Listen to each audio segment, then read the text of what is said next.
وہ جوان جو ہی پروان چڑھا ان فوان شباب آیا، تو اس کی پیشانی سجدے کے تقدس سے مالا مال ہو گئی، اس کی آنکھوں میں حیا اور شرم کے پہرے آ گئے، اس کے خیالوں میں پاکیزگی آ گئی، اس کی زندگی کے شب و روز نیکی کے ماحول میں بسر ہونے لگے، اس کی راتیں ذکر الہی میں، تلاوت کلام مجید میں اور دن یاد الہی میں روزے سے گزرنے لگے۔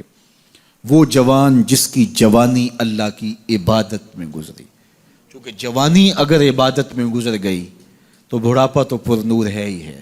سب سے مشکل مرحلہ زندگی کا جوانی کا ہے۔ شیطان زیادہ ورغلاتا ہے کسی شخص کو جب وہ جوانی کے مرحلوں سے گزر رہا ہوتا ہے۔ تو جس کی جوانی خیریت کے ساتھ گزر گئی اور اس نے اپنی جوانی کے تقدس کو محفوظ رکھ کے منزل تک پہنچا لیا، اپنی عصمت کے جوہر کی حفاظت کی، اپنی آبرو کو لٹنے نہیں دیا، اپنی آنکھوں کی شرم و حیا پر پہرے بٹھائے اور آنکھ کو برباد نہیں ہونے دیا اور اپنی زندگی کے تقدس کا پہرا دیا، تو جو جوان اپنی جوانی کو خیریت کے ساتھ گزار گیا۔ کسی نے کہا تھا نا، کتاب زیست کا ایک اور باب ختم ہوا، شباب ختم ہوا، ایک عذاب ختم ہوا۔ تو جوانی جس کی منزل تک پہنچ گئی خیریت کے ساتھ، عافیت کے سائے میں۔ مشکل تو بڑا ہے جوانی کو منزل تک لے جانا، خیریت کے ساتھ، داغدار نہ ہونے دینا، جوانی کے تقدس کو رسوا نہ ہونے دینا، عصمت کے جوہر پہ کالک نہ لگنے دینا، خواہشات کو غالب نہ آنے دینا۔ آسان کام تو نہیں ہے، مشکل کام ہے، لیکن اگر کوئی مشکل کاٹ گیا، جوانی کے تھوڑے سے ایام میں گزار گیا۔ اللہ اکبر۔ حضرت شیخ ختلی کہتے ہیں، داتا گنج بخش علی حجویری علیہ رحمہ کے مرشد ہیں، الدنیا یوم ولنا فیہا صوم۔ وہ کہتے ہیں دنیا ایک دن ہے، ہم روزہ رکھ کے گزار رہے ہیں۔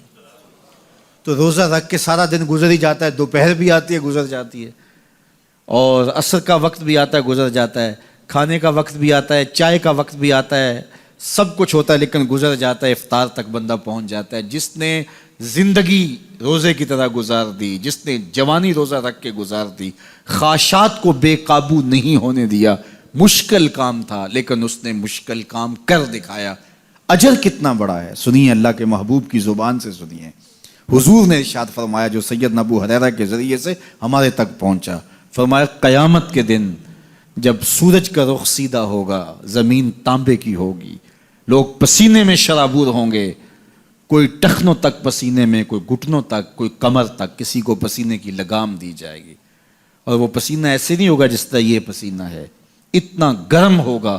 ابن رجب حنبلی کہتے ہیں اس پسینے کا ایک قطرہ اگر احد پہاڑ پہ ڈال دیا جائے تو وہ پگھل جائے، اتنا گرم ہوگا، بدبودار اتنا ہوگا، ایک قطرہ دنیا پہ ڈال دیا جائے، انسان کیا جانوروں کے دماغ بھی پھٹ جائیں، اس پسینے میں لوگ شرابور ہوں گے۔ لیکن جس نے اپنی جوانی کو عافیت سے گزارا ہوگا، کل قیامت کے دن جب کوئی سایہ نہیں ہوگا، اللہ اس جوان پر اپنے عرش کا ٹھنڈا سایہ عطا فرمائے۔